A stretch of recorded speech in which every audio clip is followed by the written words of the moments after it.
نحمده ونستعينه ونستغفره ونعوذ بالله من شرور أنفسنا ومن سيئات أعمالنا من يهده الله فلا مضل له ومن يضلل فلا هادي له وأشهد أن لا إله إلا الله وحده لا شريك له وأشهد أن محمدا عبده ورسوله أرسله بالهدى ودين الحق ليظهره على الدين كله ولو كره المشركون اللهم صل على محمد وعلى آل محمد كما صليت على إبراهيم وعلى آل إبراهيم إنك حميد مجيد اللهم بارك على محمد وعلى آل محمد كما باركت على إبراهيم وعلى آل إبراهيم إنك حميد مجيد يا أيها الذين آمنوا اتقوا الله حق تقاته ولا تموتن إلا وأنتم مسلمون أما بعد فإن خير الحديث كتاب الله وخير الهدي هدي محمد صلى الله عليه وسلم وشر الأمور محدثاتها وكل محدثة بدعة وكل بدعة ضلالة وكل ضلالة في النار أعوذ بالله من الشيطان الرجيم بسم الله الرحمن الرحيم إن إبراهيم كان أمة قانتا لله حنيفا ولم يك من المشركين يا أيها الناس أوصيكم وإياي أولا بتقوى الله الله أكبر الله أكبر الله أكبر لا إله إلا الله والله أكبر الله أكبر ولله الحمد. ഏറെ സ്നേഹനീയരായ സത്യവിശ്വാസികളെ, സഹോദരന്മാരെ, സഹോദരിമാരെ, രക്ഷിതാക്കളെ,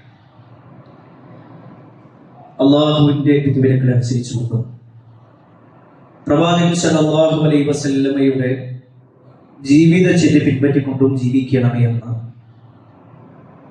ആദ്യമായി എന്നോടും തുടർന്ന് നിങ്ങൾ ഓരോരുത്തരോടും ഉണർത്തുകയാണ്, വസിയ്യത്ത് ചെയ്യുകയാണ്. അള്ളാഹുവിന്റെ അപാരമായ അനുഗ്രഹത്താൽ ഏറെ സന്തോഷമുള്ള ഒരു ദിവസത്തിലും സമയത്തിലുമാണ് നമ്മളുള്ളത്. ഒരു മുസ്ലിമിനെ സംബന്ധിച്ചിടത്തോളം ആഘോഷിക്കാൻ, ആഹ്ലാദിക്കാൻ അള്ളാഹു കനിഞ്ഞു നൽകിയ രണ്ട് ആഘോഷങ്ങളാണല്ലോ രണ്ട് പെരുന്നാളുകൾ. അള്ളാഹുവിന്റെ അനുഗ്രഹത്താൽ ഈദുൽ അദ്ഹയിലാണ് നമ്മളുള്ളത്. ഈ ഒരു സമയത്ത് നമ്മൾ സന്തോഷത്തോടു കൂടി ഇവിടെ ഇരിക്കുമ്പോൾ തന്നെ ലോകത്തിന്റെ വിവിധ ഭാഗങ്ങളിൽ പെരുന്നാൾ ആഘോഷിക്കാൻ കഴിയാതെ തലയ്ക്ക് മുകളിലൂടെ ബോംബർ ജെറ്റുകൾ പോകുന്നത് ഭയത്തോടുകൂടി, വിഷമത്തോടുകൂടി കാത്തിരിക്കുന്ന, അതിൽ പ്രയാസപ്പെടുന്ന വലിയ ഒരു സമൂഹമുണ്ട് എന്നതൊരു യാഥാർത്ഥ്യമാണ്. അള്ളാഹു അവരുടെ എല്ലാം പ്രയാസങ്ങൾ നീക്കി കൊടുക്കുമാറാവട്ടെ. എല്ലാ അർത്ഥത്തിലുമുള്ള സമാധാനം ലോക മുസ്ലിമുകളുടെ വിഷയത്തിൽ പ്രത്യേകിച്ച് അള്ളാഹു നൽകുമാറാവട്ടെ. പ്രിയപ്പെട്ടവരെ, ഒരു വിശ്വാസിക്ക് ആഘോഷിക്കാനും ആഹ്ലാദിക്കാനും അള്ളാഹു നൽകിയ ആഘോഷങ്ങളിൽ പെട്ടതാണ് പെരുന്നാളെങ്കിൽ അതിൽ ഏറ്റവും സുപ്രധാനമായ ഒരു പെരുന്നാളിലാണ് നമ്മളുള്ളത്. ഒരുപക്ഷെ ഈദുൽ ഫിത്റിന്റെ വിഷയത്തിൽ ധൃതശുദ്ധിയുടെയും തഖ്വയുടെയും കാര്യങ്ങളാണ് കാര്യമായി നമ്മൾ സംസാരിക്കാറുള്ളതെങ്കിൽ ഈദുൽ അദ്ഹയിലേക്ക് വരുന്ന സമയത്ത് ത്യാഗത്തിന്റെയും സമർപ്പണത്തിന്റെയും വാക്കുകളാണ് വരാറുള്ളത്. പെരുന്നാൾ ആശംസയുമായി ബന്ധപ്പെട്ടുകൊണ്ട് ഏതെല്ലാം പോസ്റ്ററുകൾ നമ്മൾ കാണുന്നുണ്ടോ അവിടെയെല്ലാം ത്യാഗത്തിനെ കുറിച്ച് പരാമർശിക്കപ്പെടുന്നുണ്ട്, അവിടെയെല്ലാം സമർപ്പണത്തിനെ കുറിച്ച് പരാമർശിക്കപ്പെടുന്നുണ്ട്. ആരുടെ ത്യാഗമാണ്, ആരുടെ സമർപ്പണമാണ്? ഈ ചോദ്യങ്ങൾക്ക് വ്യക്തമായ ഒരു ഉത്തരം ലോക മുസ്ലിമിനുണ്ട്. ഏതെങ്കിലും ഒരു വ്യക്തിയുടേതല്ല, മറിച്ച് അല്ലാഹു തന്റെ ഖലീലായി തെരഞ്ഞെടുത്ത മഹാനായ ഇബ്രാഹിം നബി അലൈഹിസ്സലാം. കേവലം ഒരു വാചകത്തിൽ അവസാനിപ്പിക്കേണ്ടതല്ല ആ പേരിന്റെ മഹത്വം, മറിച്ച് അല്ലാഹുവിന്റെ ഖലീൽ എന്ന് അല്ലാഹു ഏറ്റെടുത്തിട്ടുള്ള, അല്ലാഹു സമ്മതിച്ചിട്ടുള്ള കാര്യം. അല്ലാഹു സുബ്ഹാനഹു വ തആല ഏതൊരു കൽപ്പന പറഞ്ഞിട്ടുണ്ടോ അത് പൂർണ്ണമായി ഇബ്രാഹിം പൂർത്തിയാക്കിയിട്ടുണ്ട് എന്ന് അല്ലാഹു സമ്മതിച്ചിട്ടുള്ള പ്രവാചകൻ. എന്തിനേറെ നമ്മുടെ നേതാവായ അഷ്റഫുൽ ഖൽഖ് മുഹമ്മദ് മുസ്തഫ സല്ലല്ലാഹു അലൈഹി വസല്ലം പോലും ഞാൻ മില്ലത്ത് ഇബ്രാഹിമിലാണെന്ന് കേവലം മില്ലത്തിന്റെ വിഷയത്തിൽ മാത്രമല്ല, എന്റെ രൂപവും സ്വഭാവവും എല്ലാം ഇബ്രാഹിം നബി അലൈഹിസ്സലാമിനോട് സാദൃശ്യമുള്ളതാണെന്ന് നമ്മുടെ നേതാവ് പോലും പറഞ്ഞിട്ടുള്ള ഇബ്രാഹിം നബി അലൈഹിസ്സലാം. നമ്മളെല്ലാം നമ്മുടെ നമസ്കാരത്തിന്റെ അവസാനത്തിൽ ആ ഇബ്രാഹിം നബി അലൈഹിസ്സലാമിന്റെ പേര് പരാമർശിക്കപ്പെട്ടുകൊണ്ട് ലോകത്തുള്ള മുഴുവൻ മുസ്ലിമീങ്ങളും ആ പ്രവാചകനെ ഓർമ്മിച്ചിട്ടുണ്ടെങ്കിൽ, പ്രിയപ്പെട്ടവരെ, എന്താണ് ആ പ്രവാചകന്റെ സ്ഥാനം? ആരാണ് ആ പ്രവാചകൻ? ആ പ്രവാചകന്റെ ത്യാഗത്തിന്റെ സ്മരണകൾ എന്താണെന്ന് ഓരോ മുസ്ലിമും നിർബന്ധമായും അറിയേണ്ട ഒരു സമയം കൂടിയാണ് ഈദുൽ അദ്ഹ എന്നുള്ളത്. ഒരുപാട് വിശദീകരണങ്ങൾ വിശുദ്ധ ഖുർആനിലും ഹദീസുകളിലും ഇബ്രാഹിം നബി അലൈഹിസ്സലാമുമായി ബന്ധപ്പെട്ടുകൊണ്ടുണ്ട്. എന്നാൽ വിശുദ്ധ ഖുർആനിൽ പരാമർശിച്ച ഒരൊറ്റ വാചകം മാത്രം, അതിൽ തന്നെയുള്ള ഒരൊറ്റ പദം മാത്രം നിങ്ങളുടെ ശ്രദ്ധയിൽപ്പെടുത്തുവാനാണ് ഈ ഖുത്ബയിലൂടെ ഞാൻ ഉദ്ദേശിക്കുന്നത്. വിശുദ്ധ ഖുർആനിലെ 16-ാം അധ്യായം 120-ാമത്തെ ആയത്തിലൂടെ അല്ലാഹു ഇബ്രാഹിം നബി അലൈഹിസ്സലാമിനെ പരിചയപ്പെടുത്തുകയാണ്. ഇന്ന ഇബ്രാഹീമ കാന ഉമ്മത്തൻ ഖാനിതൻ ലില്ലാഹി ഹനീഫ വലം യകുൻ മിനൽ മുശ്രികീൻ. തീർച്ചയായും ഇബ്രാഹിം ഉമ്മത്താണ്. ആ ഒരു പ്രയോഗത്തിലുണ്ട് എല്ലാം. അല്ലാഹുവിന് എല്ലാം കീഴ്പ്പെട്ട് ജീവിക്കുന്ന, ഹനീഫൻ നേർവഴിയിൽ സഞ്ചരിക്കുന്ന ഉമ്മത്തായ ഇബ്രാഹിം നബി അലൈഹിസ്സലാം. എന്നിട്ട് അല്ലാഹു പറയാണ് വലം യകുൻ മിനൽ മുശ്രികീൻ, അദ്ദേഹം ഒരിക്കലും മുശ്രിക്കുകളിൽപ്പെട്ടവരായിരുന്നില്ല എന്ന് പറയുമ്പോൾ ഉമ്മത്ത് എന്ന ആ ഒരൊറ്റ വാചകം, പൊതുവെ നമ്മൾ അതിനർത്ഥം സമുദായമെന്നും സമൂഹമെന്നും ജനതയെന്നും ഒക്കെ പറയാറുണ്ട്. എന്നാൽ ഇബ്രാഹിം നബി അലൈഹിസ്സലാമിന്റെ വിഷയത്തിൽ അദ്ദേഹം കേവലം ഒരു വ്യക്തിയായിട്ട് കൂടി അല്ലാഹു പ്രയോഗിച്ച പ്രയോഗം ഉമ്മത്ത് എന്നാണെങ്കിൽ, തഫ്സീറുകളിൽ ഇബ്രാഹിം നബി അലൈഹിസ്സലാമക്ക് ഉമ്മത്ത് എന്ന പേരിന് 4 വ്യാഖ്യാനങ്ങൾ നമുക്ക് കാണാൻ സാധിക്കും. 4 വ്യാഖ്യാനങ്ങൾ. അതിൽ ഒന്നാമത്തത് നേരത്തെ സൂചിപ്പിച്ചതുപോലെ ഒരു സമുദായമാണ്. കേവലം ഒരു സമുദായമല്ല, എല്ലാ സമുദായങ്ങളുടെയും നേതാവ്, എല്ലാ പ്രവാചകന്മാരുടെയും നേതാവ്. കാരണം ലോകത്ത് മനുഷ്യരെ നമ്മൾ എണ്ണുകയാണെങ്കിൽ, മതങ്ങളെ നമ്മൾ എണ്ണുകയാണെങ്കിൽ, അതിൽ 3 പ്രധാനപ്പെട്ട സെമിറ്റിക് മതങ്ങളാണ്, പൗരാണിക മതങ്ങളാണ്. ജൂതമതവും ക്രൈസ്തവ മതവും ഇസ്ലാം മതവും. ഈ 3 മതങ്ങളും അറിയപ്പെടുന്നത് തന്നെ അബ്രഹാമിക് റിലീജിയൻ എന്നാണ്. ഇബ്രാഹിമിന്റെ മതം എന്ന പേരിലാണ് അറിയപ്പെടുന്നതെങ്കിൽ ആ 3 മതങ്ങളുടെ നേതാക്കന്മാരും ആ 3 മതങ്ങളുടെ അനുയായികളും ഒന്നിച്ചവകാശപ്പെടുന്നു, ഞങ്ങളുടെ നേതാവ് അബ്രഹാം പ്രവാചകനാണ്, ഞങ്ങളുടെ നേതാവ് ഇബ്രാഹിം നബി അലൈഹിസ്സലാമാണെന്ന് പറയുന്നുണ്ടെങ്കിൽ ആ ഒരൊറ്റ കാര്യം മാത്രം മതി അദ്ദേഹത്തിന്റെ സ്ഥാനം നമ്മൾ മനസ്സിലാക്കാൻ. കാരണം അത് കേവലം കിട്ടിയതല്ല. ഇബ്രാഹിം നബി അലൈഹിസ്സലാമിന്റെ മകൻ ഇസ്ഹാഖ് നബി അലൈഹിസ്സലാമിന്റെ സന്താന പരമ്പരയിലാണ് ജൂതന്മാരുടെയും അതിൽ ഏറ്റവും അവസാനത്തിൽ ഈസാ നബി അലൈഹിസ്സലാമിന്റെ വരവ് അഥവാ ക്രൈസ്തവരായ ആളുകളുടെയും തുടക്കമെങ്കിൽ, ഇബ്രാഹിം നബി അലൈഹിസ്സലാമിന്റെ മൂത്ത മകനായ ഇസ്മായിൽ നബി അലൈഹിസ്സലാമിന്റെ സന്താന പരമ്പരയിലാണ് മുഹമ്മദ് മുസ്തഫ സല്ലല്ലാഹു അലൈഹി വസല്ലമയുടെ ജനനം എന്നുള്ളത് കൂടി നമ്മൾ മനസ്സിലാക്കണം. ഇവിടെ എല്ലാ മതങ്ങളും ഞങ്ങളുടെ നേതാവ് എന്ന് വ്യക്തമായി ഇബ്രാഹിം നബി അലൈഹിസ്സലാമിനെ കുറിച്ച് പറയുമ്പോൾ ആ വാചകങ്ങളെല്ലാം വെച്ചുകൊണ്ട് അല്ലാഹു സുബ്ഹാനഹു വ തആല അതിന് കൊടുക്കുന്ന ഒരു മറുപടിയുണ്ട്. മാ കാന ഇബ്രാഹീമു യഹൂദിയൻ വലാ നസ്റാനിയ വലാകിൻ കാന ഹനീഫൻ മുസ്ലിമ വമാ കാന മിനൽ മുശ്രികീൻ. അല്ലാഹു വ്യക്തമായി കൊണ്ട് പറയുകയാണ്, മാ കാന ഇബ്രാഹീമു യഹൂദിയൻ വലാ നസ്റാനിയ.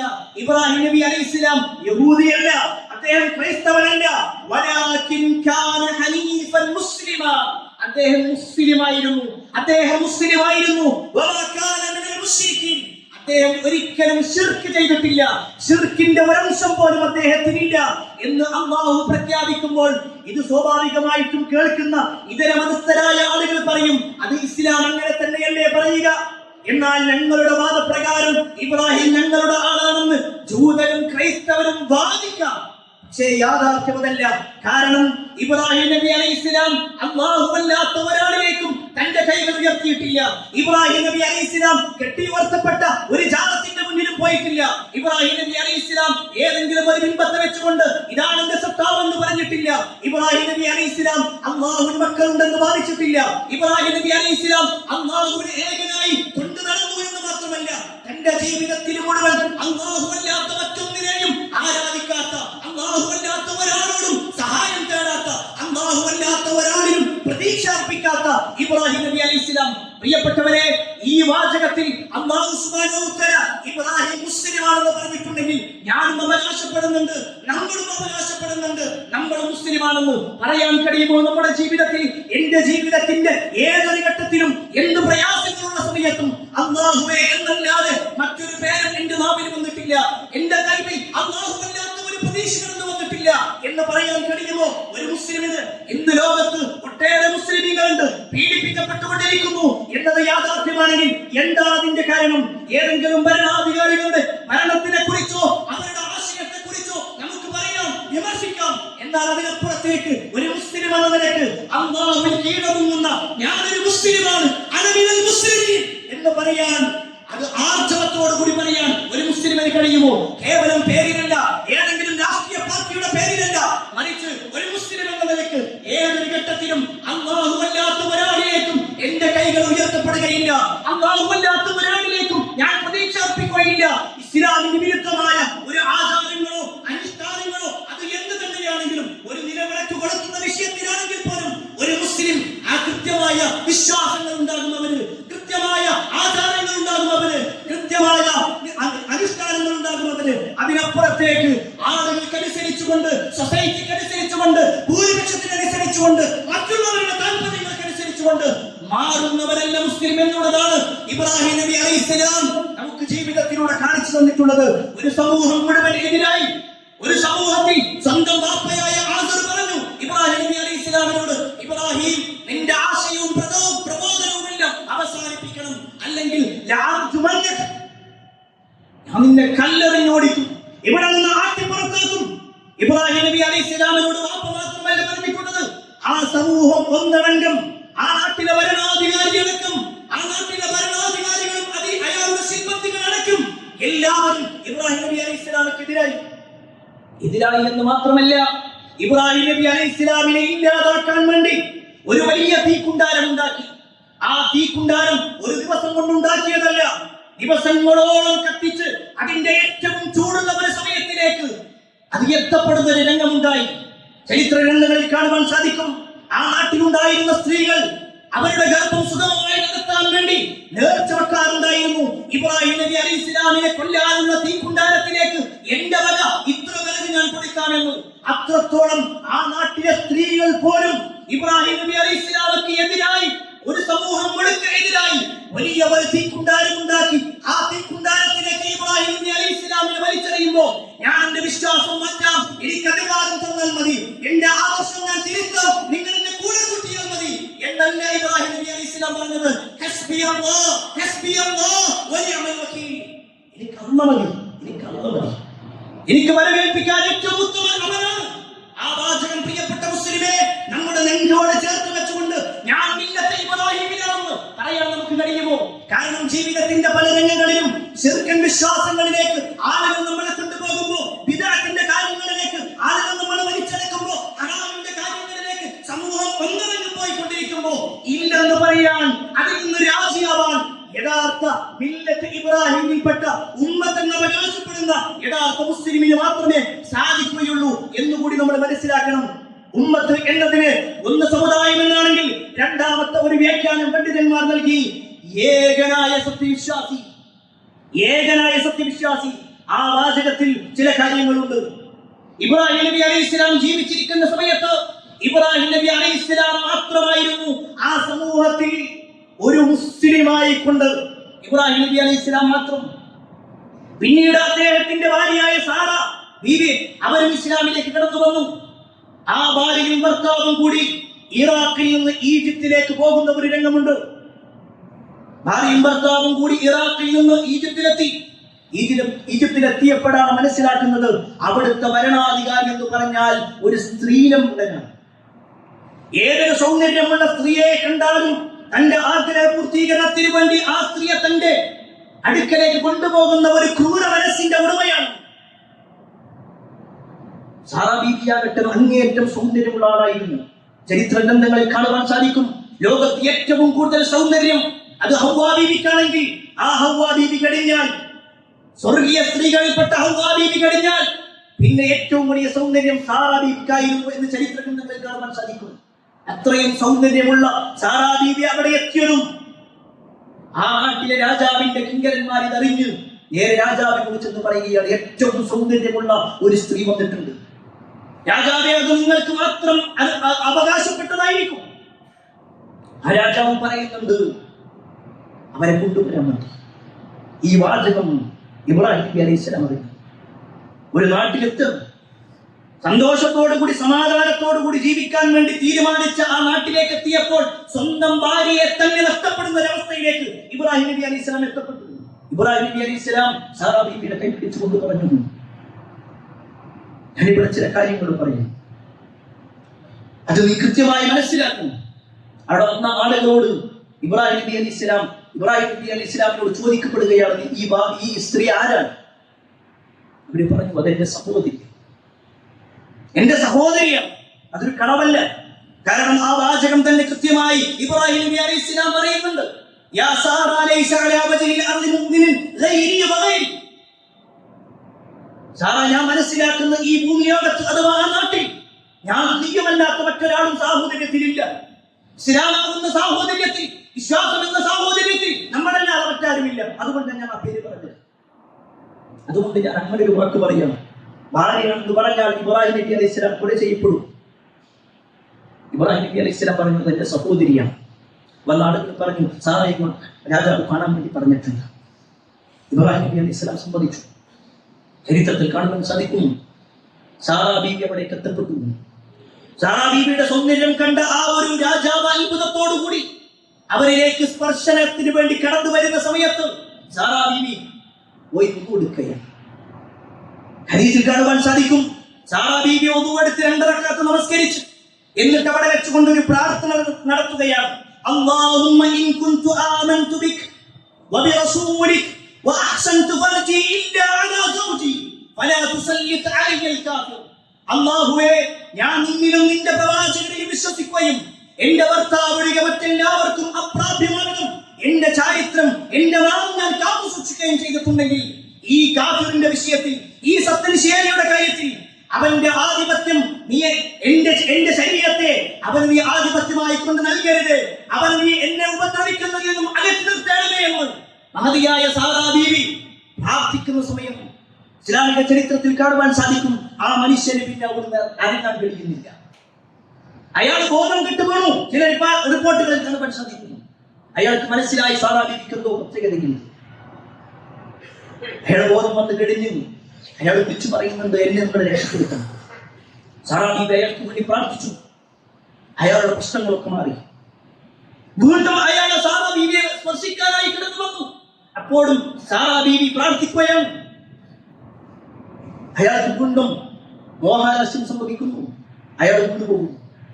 അയാൾക്ക് അനങ്ങാൻ കഴിയാത്തൊരവസ്ഥ, ശരീരം അനക്കാൻ കഴിയാത്തൊരവസ്ഥ. ഇത് 3 തവണ ആവർത്തിക്കപ്പെട്ടപ്പോ പിന്നീട് അയാൾ അവിടെ നിന്ന് തിരിഞ്ഞുപോയി സാറാ ബീവിയെ കൊണ്ടുവന്ന കിങ്കരന്മാരോട് പറയുന്നുണ്ട്, നിങ്ങളെ കൊണ്ടുവന്നത് ഒരു മനുഷ്യ സ്ത്രീയല്ല, അതൊരു ജിന്നോ മറ്റോ ആണെന്നാണ് ഞാൻ മനസ്സിലാക്കുന്നത്. അവിടെ നിന്ന് തിരിച്ചു വരുന്ന സമയത്ത് സാറാ ബീവിക്ക് സമ്മാനമായി കൊണ്ട് ആ രാജാവ് നൽകിയതായിരുന്നു ഹാജറ റളിയല്ലാഹു അൻഹ. പ്രിയപ്പെട്ടവരെ, ഈ ഒരു ചരിത്രത്തിൽ വിശ്വാസി മനസ്സിലാക്കേണ്ടതായ ഒരുപാട് ഗുണപാഠങ്ങളുണ്ട്. എന്തുകൊണ്ട് സാറാ ബീവി രക്ഷപ്പെട്ടു? എന്തായിരുന്നു അവരുടെ രക്ഷപ്പെടലിന്റെ കാരണമായിട്ട് പണ്ഡിതന്മാർ എണ്ണിയതെന്നോ? ഒന്നാമത്തെ കാര്യം, ജീവിതത്തിന്റെ ഏതൊരു ഘട്ടത്തിലും എത്ര വലിയ പ്രയാസം സഹിക്കുമ്പോഴും അല്ലാഹുവിലേക്കുള്ള അടുപ്പമായി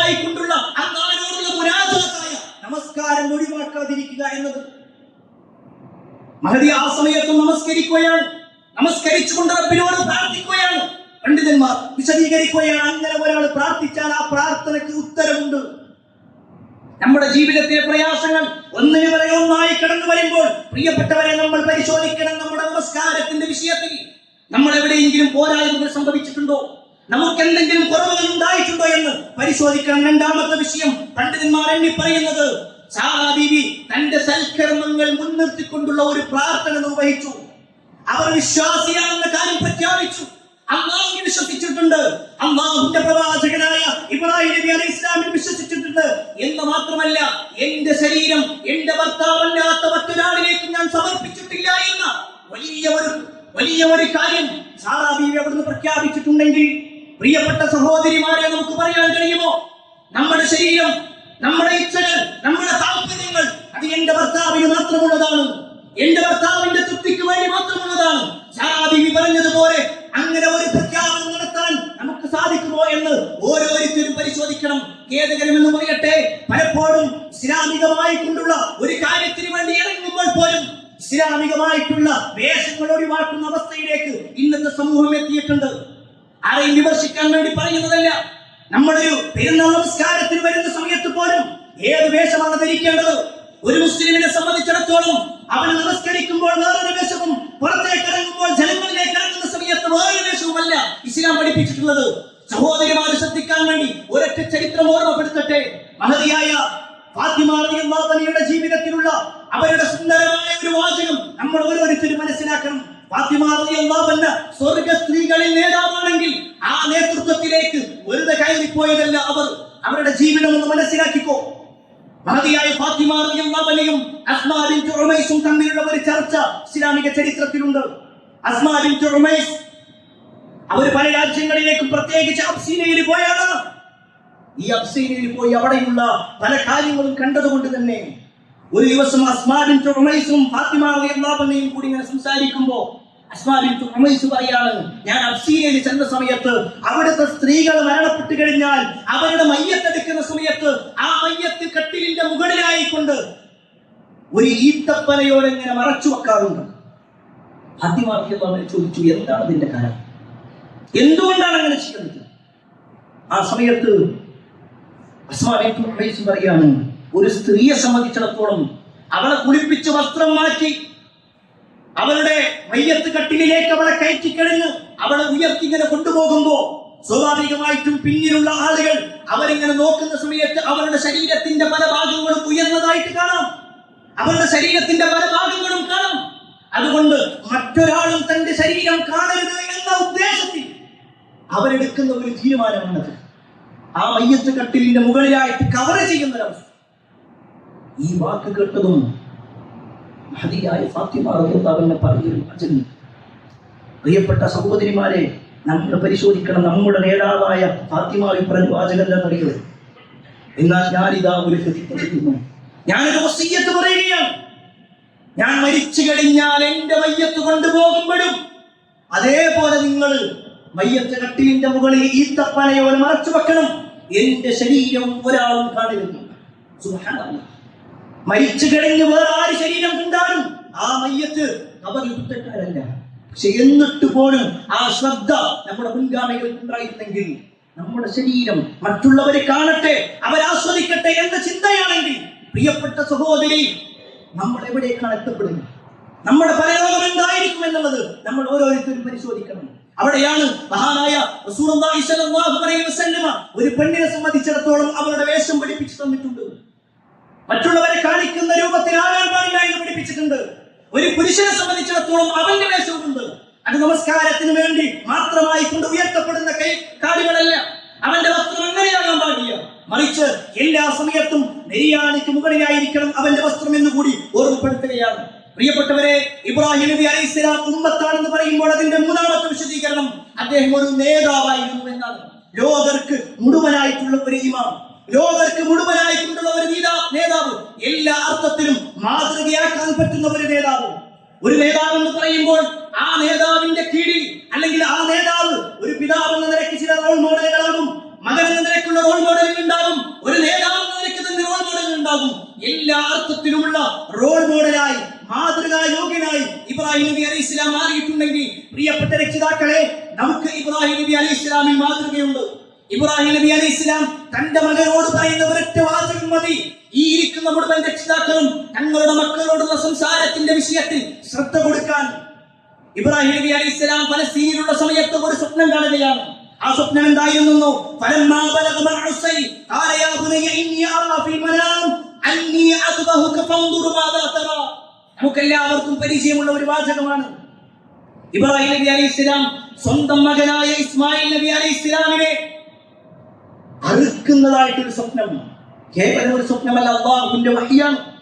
ഫലസ്തീനിൽ നിന്നും മക്കത്തേക്ക് ഇബ്രാഹിം നബി അലൈഹി ഇസ്ലാം വന്നു. ചരിത്രത്തിൽ കാണുവാൻ സാധിക്കും ഖുർആനിന്റെ ആയത്ത് ഫലമ്മാ ബലഗ മഅഉസൈ. ഇബ്രാഹിം നബി അലൈഹി ഇസ്ലാമിന്റെ മകനായ ഇസ്മായിൽ നബി അലൈഹി ഇസ്ലാം വളർന്ന അദ്ദേഹത്തോളം എത്തിയിട്ടുണ്ട്. പണ്ഡിതന്മാർ വിശദീകരിക്കുന്നു, ടീനേജ് പ്രായത്തിലാണ്, ഒരു 12-13 വയസ്സൊക്കെ ആയിട്ടുണ്ട്. ഏതൊരു മക്കളും എതിര് നിൽക്കുന്ന ഒരു സമയമാണ്. ആ സമയത്ത് കാർക്കശ്യത്തിന്റെ വാക്കല്ല ഇബ്രാഹിം നബി അലൈഹി ഇസ്ലാം പറഞ്ഞത്. മകനെ വിളിച്ചിട്ട് പറയാണ്, യാ ബുനയ്യ, എന്റെ പൊന്നുമോനെ, ഇന്നി അറാ ഫിൽ മനാം അന്നി അദ്ബഹുക ഫൻദുർ മാദാ തറാ. മോനെ, ഞാനൊരു സ്വപ്നം കണ്ടിട്ടുണ്ട്, നിന്നെ അറുക്കുന്നതായിട്ട് അല്ലാഹു എന്റെ സ്വപ്നത്തിൽ കാണിച്ചിട്ടുണ്ട്. ഫൻദുർ മാദാ തറാ. എന്താ നിന്റെ അഭിപ്രായം? നിന്റെ അഭിപ്രായം എന്താണ്? അവിടെ ഇബ്രാഹിം നബി അലൈഹി ഇസ്ലാം ഒരു കൽപ്പനയല്ല പറയുന്നത്. പ്രിയപ്പെട്ട രക്ഷിതാക്കൾ ശ്രദ്ധിച്ചോളൂ, ഞാൻ പറയുന്നത് തീരുമാനിച്ചതാണ്, അതിനപ്പുറത്തേക്ക് പോകാൻ പാടില്ല. എന്റെ താല്പര്യം അനുസരിച്ചത് കാണുകയെങ്കിൽ ഇറങ്ങിക്കോ. ഇത്തരത്തിലുള്ള പദങ്ങൾ നടത്തുന്ന വാപ്പമാരോടാണ് നിങ്ങൾക്ക് ഇബ്രാഹിം നബി അലൈഹി ഇസ്ലാമിൽ മാതൃകയില്ല. മറിച്ച് ഇബ്രാഹിം നബി അലൈഹി ഇസ്ലാം സ്വന്തം മകനെ അറുക്കാൻ നിൽക്കുന്ന സമയത്ത് പോലും ഇത് റബ്ബിന്റെ തീരുമാനമാണ്, അതുകൊണ്ട് നീ അനുസരിക്കണം എന്നല്ല. എന്താണ് നിന്റെ അഭിപ്രായം? ചോദിക്കണം, മക്കളോട് ചോദിക്കണം.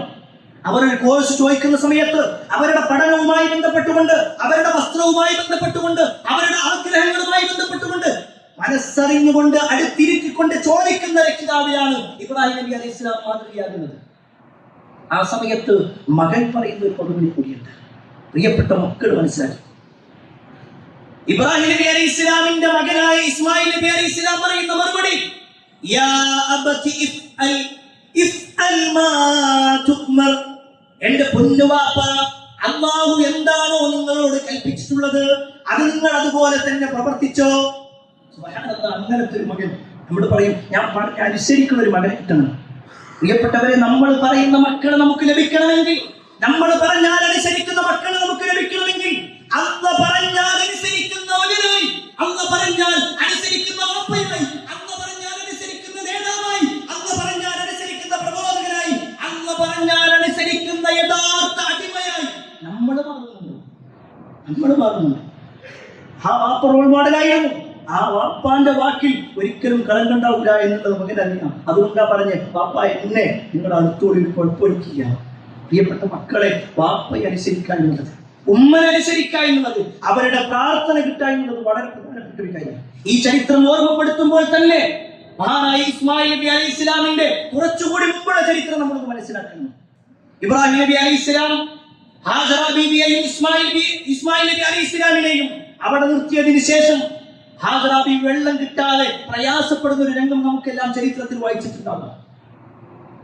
ആ ഒരു സമയത്ത് മഹദിയായ ഹാജറ ബീവിന്റെ പ്രാർത്ഥനയാണ് ഇന്നും ലോക മുസ്ലിമീങ്ങൾ മക്കത്തേക്ക് ഹജ്ജിനോ ഉംറക്കോ പോയി കഴിഞ്ഞാൽ തിരിച്ചു വരുമ്പോൾ കൊണ്ടുവരുന്ന ഒരു കേറുണ്ട്, സംസമിന്റെ ഒരു കേറ്. സംസമാകുന്ന വെള്ളം ഏറെ പരിശുദ്ധമായിട്ടുണ്ട്. ലോക മുസ്ലിമീങ്ങൾ കാണുന്ന ആ ഒരു വെള്ളം ഒരു ഉമ്മയുടെ പ്രാർത്ഥനയാണ്. പണ്ഡിതന്മാർ അതുകൊണ്ട് തന്നെ എഴുതുന്നുണ്ട്, ഒരു ഉമ്മയുടെ പ്രാർത്ഥന ഒരു മകൻ ലഭിച്ചു കഴിഞ്ഞാൽ ഒരു പക്ഷേ ആ മകന് മാത്രമല്ല ഒരു സമൂഹത്തിന് മുഴുവൻ ഉപകാരം ഉണ്ടാകും. എന്നാൽ ഒരു ഉമ്മയും വാപ്പയും മകനെതിരെ പ്രാർത്ഥിച്ചാലും നബി സല്ലല്ലാഹു അലൈഹി വസല്ലം പറയുകയാണ്, 3 പ്രാർത്ഥനകൾ അല്ലാഹു ഒരിക്കലും തള്ളിക്കളയുകയില്ല, തീർച്ചയായും അല്ലാഹു അത് സ്വീകരിക്കുമെന്ന് പറഞ്ഞതിൽ ഒന്ന് ദഅവത്തുൽ വാലിദ്. ഒരു രക്ഷിതാവ് തന്റെ മകന് വേണ്ടി പ്രാർത്ഥിച്ചാൽ ആ പ്രാർത്ഥന സ്വീകരിക്കും. ഒരു മകന് എതിരെ പ്രാർത്ഥിച്ചാൽ അതും അല്ലാഹു സ്വീകരിക്കും. മകന് വേണ്ടി പ്രാർത്ഥിച്ചാലും മകനെതിരെ പ്രാർത്ഥിച്ചാലും. പ്രിയപ്പെട്ട മക്കളോട് ചോദിക്കട്ടെ, ഇന്ന് രാവിലെ സൂര്യ നമസ്കരിച്ചതിന് ശേഷം നമ്മുടെ ഉമ്മ മുസല്ലയിൽ ഇരുന്നു കൊണ്ട് നമുക്ക് വേണ്ടി പ്രാർത്ഥിച്ചിട്ടുണ്ടാവും. കഴിഞ്ഞ ദിവസം നമ്മുടെ വാപ്പ നമസ്കാരം കഴിഞ്ഞിങ്ങനെ ഇരിക്കുമ്പോ നമ്മളെ ഓർത്തുകൊണ്ട് നമുക്ക് വേണ്ടി പ്രാർത്ഥിച്ചിട്ടുണ്ടാകുമോ? അതല്ല, നമ്മളെ കൊണ്ടുള്ള പ്രയാസം അനുഭവിച്ച് കണ്ണീരോടുകൂടി എന്റെ മകനെ നീ തിരിച്ചു പിടിക്കാത്തത് എന്ന് നമുക്കെതിരെ പ്രാർത്ഥിക്കുന്ന അവസ്ഥയാണ് ഉണ്ടാകുന്നത്. ഒരു പക്ഷേ ഈ ഒരു മുസല്ലയിലേക്ക് വരുന്ന സമയത്ത് പോലും ഉമ്മയോടും ഉപ്പയോടും ദേഷ്യപ്പെട്ട ആളുകൾ ഉണ്ടാകും. പ്രിയപ്പെട്ട സഹോദരങ്ങളെ, ഉമ്മയുടെയും ഉപ്പയുടെയും തൃപ്തിയില്ലാതെ നമുക്കൊരിക്കലും സ്വർഗം നേടാൻ കഴിയില്ല. ഇരുന്നാള് നമ്മൾ ഇങ്ങനെ ആഘോഷിക്കുന്നുണ്ട്, അല്ലാഹു അക്ബർ അല്ലാഹു അക്ബർ എന്ന് പറയുന്നുണ്ട്. ഒരു നന്മ പോലും അല്ലാഹുവിലേക്ക് ഉയർത്തപ്പെടില്ല നമ്മുടെ ഉമ്മയുടെയും ഉപ്പയുടെയും തൃപ്തിയിലേക്ക്.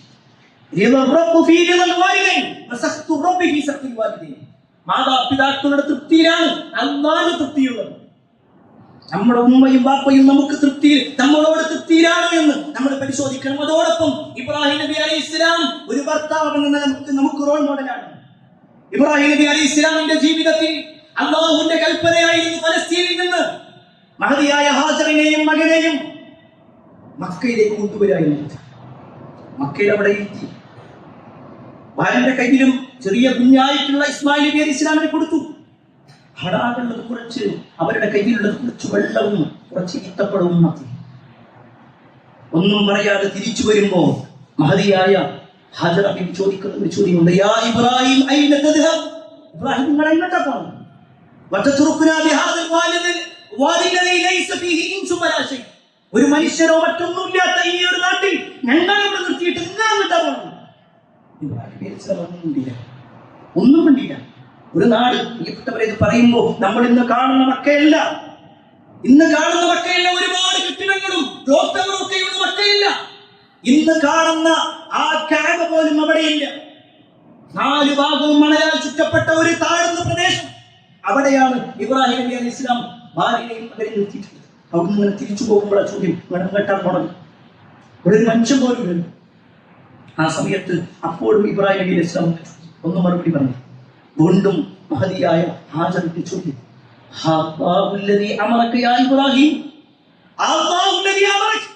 അല്ലാഹുവിന്റെ കൽപ്പനയാണോ എന്നെയും മകനെയും ഇവിടെ നിർത്തിയിട്ട് നിങ്ങൾ തിരിച്ചു പോകണമെന്നുള്ളത്? ഇബ്രാഹിം നബി അലൈഹി ഇസ്ലാം പതിഞ്ഞ സ്വരത്തിൽ പറയുകയാണ്, അല്ല പറഞ്ഞു. ആ സമയത്ത് മഹദിയായ ഹാജർ പറയുന്ന ഒരു മറുപടി ഉണ്ട്, എന്നാൽ ഞങ്ങൾക്ക് ഒരു പ്രയാസം കേട്ടോ, ഒരു ബുദ്ധിമുട്ടില്ല. അല്ലാഹ് ഞങ്ങളെ പ്രയാസപ്പെടുത്തൂല, കാരണം അല്ലാഹുവിന്റെ സഹായം ഉണ്ടാകും. പ്രിയപ്പെട്ടവരെ, അത് പറയാൻ, പ്രിയപ്പെട്ട സഹോദരിമാരെ, അങ്ങനെ ഒരു വാക്ക് പറയാൻ നമുക്ക് കഴിയണം. അല്ലാഹുവിന്റെ അടുക്കൽ നമ്മുടെ ദീനിന്റെ കാര്യത്തിൽ അറിഞ്ഞില്ല, ഞാൻ ഒരിക്കലും തന്നെ ആ ദീനിന് വിരുദ്ധമായ ഒരു കാര്യം ചെയ്യൂല. അല്ലാഹുവിന്റെ സഹായം ഉണ്ടാവും. എന്റെ കുട്ടിന്റെ കല്യാണം ആർക്കും മുടക്കാൻ നോക്കിയാലും അല്ലാഹുവിന്റെ സഹായം ഉണ്ടോ? നടക്കും. കല്യാണം കഴിഞ്ഞ വർഷങ്ങളായി മക്കളില്ലേ, അല്ലാഹുവിന്റെ സഹായം ഉണ്ടോ? നടക്കും. എല്ലാ വിഷയവും ആ ഒരു വാചകം, പ്രിയപ്പെട്ടവരെ, അല്ലാഹുവിലേക്ക് ഇങ്ങനെ ഏൽപ്പിക്കാൻ കഴിയാൻ പറ്റും. നമ്മുടെ കുടുംബത്തെ റബ്ബിലേക്ക് ഏൽപ്പിക്കാൻ കഴിയുന്നില്ല എന്നതിന്റെ കാരണം എന്താണെന്നറിയാം, നമുക്ക് തന്നെ അല്ലാഹു വിശ്വാസമില്ല. ആരെ രക്ഷപ്പെടുത്താൻ പറ്റും? ആരെ രക്ഷപ്പെടുത്താം? നമ്മൾ ചോദിച്ചു റബ്ബിനോട്. ആത്മാർത്ഥമായിട്ടുള്ള പ്രാർത്ഥനകൾ ഉണ്ടായിരുന്നു എന്ന് ഞാൻ നിങ്ങൾ പരിശോധിക്കണം. 4ാമത്തെ വിഷയം പണ്ഡിതന്മാർ എണ്ണുകയാണ്, ഉമ്മത്ത് എന്ന് പറഞ്ഞാൽ എല്ലാ സൽഗുണങ്ങളുടെയും സംഘമായിരുന്നു. ഒരു മനുഷ്യന്റെ ജീവിതത്തിൽ എന്തെല്ലാം നന്മകളുണ്ടോ ആ നന്മകളുടെ എല്ലാം പൂർത്തീകരണമാണ് മഹാനായ ഇബ്രാഹിം നബി അലൈഹി ഇസ്ലാം. ക്ഷമയെന്ന നിലക്കാണെങ്കിൽ അല്ലാഹു കൽപ്പിച്ചു, ആ കൽപ്പന പൂർണ്ണമായി ശിരസ വഹിച്ചു. അല്ലാഹു ഏത് വിഷയം പറഞ്ഞാലും ശരി, സമിഅനാ വഅതഅനാ, ഞാനിതാ കേട്ടിരിക്കുന്നു, ഞാനിതാ അനുസരിച്ചിരിക്കുന്നു. ആ ഒരു നിലക്ക് എല്ലാ അർത്ഥത്തിലും അനുസരണയുള്ള ആളായിരുന്നു ഇബ്രാഹിം നബി അലൈഹി ഇസ്ലാം. ഈ ധൈര്യത്തിന്റെ വിഷയം നോക്കിക്കഴിഞ്ഞാലോ, ആ നാടിന്റെ ഭരണാധികാരി അടക്കമുള്ള ആളുകളുടെ മുന്നിൽ പോയിക്കൊണ്ട് ഇസ്ലാമാകുന്ന യഥാർത്ഥ തൗഹീദിന്റെ വിഷയം കൃത്യമായി പറഞ്ഞു കൊടുക്കാൻ അദ്ദേഹത്തിന് കഴിഞ്ഞുവെങ്കിൽ, പ്രിയപ്പെട്ടവരെ, ആ ഒരു ധൈര്യം ഇന്നത്തെ മുസ്ലിമിന് നഷ്ടപ്പെട്ടു പോയിട്ടുണ്ട്. കൊല്ലാൻ വേണ്ടി വരുന്നവന്റെ മുന്നിൽ കഴുത്ത് നീട്ടി കൊടുക്കുന്ന എല്ലാ അർത്ഥത്തിലും അടിമത്തത്തിലേക്ക് പോയ ഒരു സമൂഹമായി ഇന്നത്തെ മുസ്ലിം ഉമ്മത്ത് മാറിയിട്ടുണ്ട്. ഓരോ ദിവസവും പശുക്കടത്തിന്റെ പേരിലും അല്ലാത്ത പേര് പറഞ്ഞുകൊണ്ട് എത്രയെത്ര മുസ്ലിമുകൾ കൊല ചെയ്യപ്പെടുന്ന സമയത്തും ഇപ്പോഴും ഇജ്ജത്തുള്ള മുസ്ലിമായി, ഞാനൊരു മുസ്ലിമാണെന്ന് അത്തരത്തിലുള്ള ആളുകളുടെ മുന്നിൽ ആർജവത്തോടുകൂടി പറയാൻ മുസ്ലിം അവന്റെ ഇജ്ജത്ത് നഷ്ടപ്പെടുത്തിയിട്ടുണ്ട്, അവന്റെ അഭിമാനം നഷ്ടപ്പെടുത്തിയിട്ടുണ്ട്, അവന്റെ വിശ്വാസം നഷ്ടപ്പെടുത്തിയിട്ടുണ്ട്, അല്ലാഹുവിനുള്ള പ്രതീക്ഷകൾ ഇല്ലാതായിട്ടുണ്ട്. ഈ പറഞ്ഞതിന്റെ അർത്ഥം ഏതെങ്കിലും ഒരു മുസ്ലിമിന്റെ കഴുത്തടയ്ക്കണമെന്നല്ല. ഈ പറഞ്ഞതിന്റെ അർത്ഥം മറ്റുള്ളവന്റെ കഴുത്ത് വെട്ടണമെന്നല്ല. പക്ഷേ കൊല്ലാൻ വരുന്നവന്റെ മുന്നിൽ കഴുത്ത് വെട്ടണമെന്ന് ഒരു ഇസ്ലാമും പറഞ്ഞിട്ടില്ല എന്ന് കൂടി നമ്മൾ മനസ്സിലാക്കണം. അവിടെ മുസ്ലിമാകണം നമ്മൾ. അവിടെ അള്ളാഹു പ്രതീക്ഷയുള്ള മുസ്ലിമാകണം. ഇപ്പോഴും സമൂഹം മറ്റുള്ള ആളുകൾ പ്രതീക്ഷ വെച്ചുകൊണ്ടിരിക്കുകയാണ്. അള്ളാഹുവിലാണ് വിശ്വാസിയുടെ പ്രതീക്ഷ. അള്ളാഹുവിലാണ് എല്ലാ അർത്ഥത്തിലുമുള്ള പരമേൽപ്പിക്കൽ ഉണ്ടാകുന്നത്. ആ ഒരർത്ഥത്തിൽ ഒരു മുസ്ലിമാകാൻ നമുക്ക് കഴിയണം. എല്ലാ അർത്ഥത്തിലും മഹാനായ ഇബ്രാഹിം നബി അലൈഹിസ്സലാമിൽ നമുക്ക് മാതൃകയുണ്ടെങ്കിൽ തന്റെ വീട്ടിലേക്ക് കടന്നു വന്ന അതിഥികളുടെ വിഷയത്തിൽ പോലും എങ്ങനെ നിലപാടുണ്ട് എന്ന് വിശദീകരിക്കപ്പെട്ടിട്ടുണ്ട്. അതുകൊണ്ടാണ് ഇസ്ലാമിക ലോകത്ത് പണ്ഡിതന്മാർ വിശദീകരിക്കുന്നുണ്ട് ഏറ്റവും നല്ല അതിഥി സൽക്കാരം അത് നടത്തിയത് ഇബ്രാഹിം നബി അലൈഹിസ്സലാമാണ്. തന്റെ വീട്ടിലേക്ക് വരുന്ന ഒരാളെ അവരാരാണെന്ന് പോലും ചോദിക്കാതെ അവർക്ക് വേണ്ട ഭക്ഷണം ഉണ്ടാക്കി കൊടുത്തു. ഈ വാചകം വിശദീകരിച്ചുകൊണ്ട് പണ്ഡിതന്മാർ പറയാണ്, അറിയാത്ത ആളുകൾക്ക് ഇത്രത്തോളം പരിഗണന ഇബ്രാഹിം നബി അലൈഹി ഇസ്ലാമിയുടെ വിഷയത്തിലുണ്ടെങ്കിൽ, പ്രിയപ്പെട്ടവരെ, നമ്മുടെ കുടുംബത്തിന്റെ വിഷയത്തിൽ, നമ്മുടെ പരിചയക്കാരുടെ വിഷയത്തിൽ, നമ്മുടെ ആദർശ ബന്ധുക്കളുടെ വിഷയത്തിൽ, നമ്മുടെ അയൽവാസികളുടെ വിഷയത്തിൽ ഏതർത്ഥത്തിലാണ് നമ്മളുള്ളത് എന്ന് നമ്മൾ പരിശോധിക്കണം. ഇപ്പോഴും പിണക്കത്തിലാണ് വരുന്നത്. ഇപ്പോഴും പിണക്കത്തിലാണ്. കുടുംബബന്ധം ചേർക്കണമെന്നും ഏറ്റവും കൂടുതൽ പ്രാധാന്യം അർഹിക്കുന്ന ഒരു ദിവസം കൂടിയാണ് പെരുന്നാളെന്നും അറിഞ്ഞിട്ട് കൂടി ഇപ്പോഴും ചില ആളുകളോട് ഏതോ ദിവസം നടന്ന ഒരു പ്രശ്നത്തിന്റെ പേരിൽ മിണ്ടാട്ടം മുട്ടിയ ആളുകൾ, സംസാരം ഒഴിവാക്കിയ ആളുകൾ, പ്രിയപ്പെട്ടവരെ, അതല്ല ഒരു വിശ്വാസി. എല്ലാവരോടും ബന്ധം ചേർത്തുകൊണ്ട് ആ ബന്ധം ചേർക്കുന്നതിലൂടെ എനിക്ക് സ്വർഗമുണ്ട് എന്ന പ്രതീക്ഷയോടുകൂടി നീങ്ങുന്ന ആളായി മുസ്ലിംമാരാണ്. എല്ലാ അർത്ഥത്തിലും അല്ലാഹു അക്ബർ എന്ന് പറയുമ്പോൾ എന്റെ ജീവിതത്തിൽ അല്ലാഹുവാണ് എല്ലാത്തിനേക്കാളും എനിക്ക് വലുത് എന്ന ചിന്ത നമുക്കുണ്ടാവണം. ഈ ഒരു നമസ്കാരം കഴിഞ്ഞ്, ഈ പ്രസംഗം കഴിഞ്ഞ് നമ്മൾ തിരിഞ്ഞു പോയി കഴിഞ്ഞാൽ ഒരു ഉദുഹ്യത്തുണ്ട്. കേവലം ഒരു ഉരുവിനെ അടക്കുക എന്നതല്ല ആ ഉദുഹ്യത്ത് ഉണ്ടാക്കുന്നത്. മറിച്ച് അതിൽ വലിയ ഒരു കാര്യമുണ്ട്. കേവലം ഒരു ബലിയർപ്പിക്കലല്ല.